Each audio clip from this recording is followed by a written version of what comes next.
Shinwari speak سے دیکھو پاکستان، ہم پٹھان ہیں، افغانستان کے اصلی پٹھان. ہم دوستی بھی دوستی کی طرح کرتے ہیں، دشمنی بھی دشمنی کی طرح کرتے ہیں. ہم امن ہوتا ہے اور جنگ ہوتا ہے. تم لوگ جو یہ حرامی پن کر رہے ہو نا، 2 دفعہ خوست پختیا پہ آپ نے بمباری کی، اب کابل پہ آپ نے بمباری کی. کیوں؟ T T P. بھائی تم لوگوں کے پاس تو خود جیسے محمد، احرار الہند، سپاہی صحابہ، لشکر جنگوی، کیا کیا تم لوگوں کے پاس نہیں ہے؟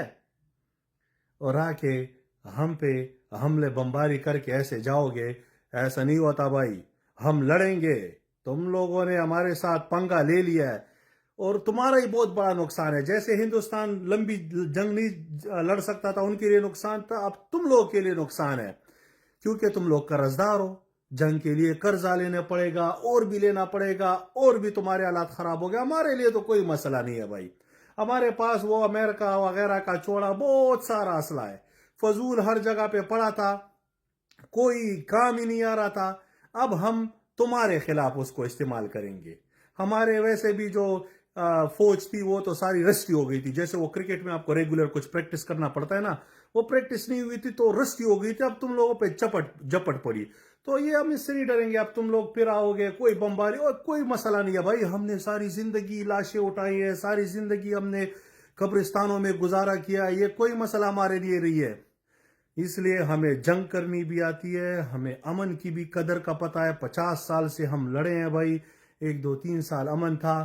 ایک ایسا ہمسایہ جو اپنے آپ کو ایک مسلمان ہمسایہ، جس نے ہمیں رشیا کے وار پہ بیچا، امریکنوں سے پیسے لے کے، آج بول رہے نمک حرام، آیوڈین ملا، نمک خود کھایا، زہریلا ہمیں کھلایا. تم لوگوں سے بڑا تو حرامی لوگ سارے نہیں مگر اکثریت ہے ہی نہیں بھائی. لوگ دنیا میں لوگوں کو پناہ دیتے ہیں، قدر و عزت مہاجرین کی کرتے ہیں.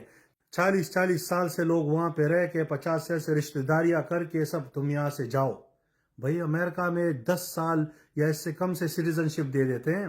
تمہارے لوگوں نے تو فراڈ کر کے شادیاں مادیاں ساری چیزیں کی اور یہاں کی سٹیزن شپ مل گئی. یہ غیر اسلامی ملک، مثلا کرسچن ملک ہے اور ایسے یورپ وغیرہ، تو ہم مسلمان ہو کے تو صحیح مسلمانی کرو نا بھائی.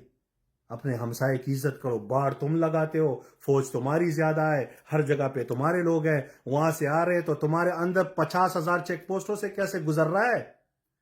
تو سارا حرامی پن تم لوگوں میں ہے. مگر جن کو سمجھ آتی ہے ان کو یہ بھی پتا ہے کہ 2 سال سے تمہارے ملک کا بہترین آدمی عمران خان بے گناہ جیل میں پڑا ہے. آج تم آؤ گے، ہم تمہارے ساتھ ہے. ساتھ ہو. یہ حرامی پن، یہ سب کے پیسے تم لوگوں کو دینے پڑیں گے. یہ اور قرضے لیں گے، بجلی اور گیس کے بل میں تم کو دینے پڑیں گے. ساتھ ہو.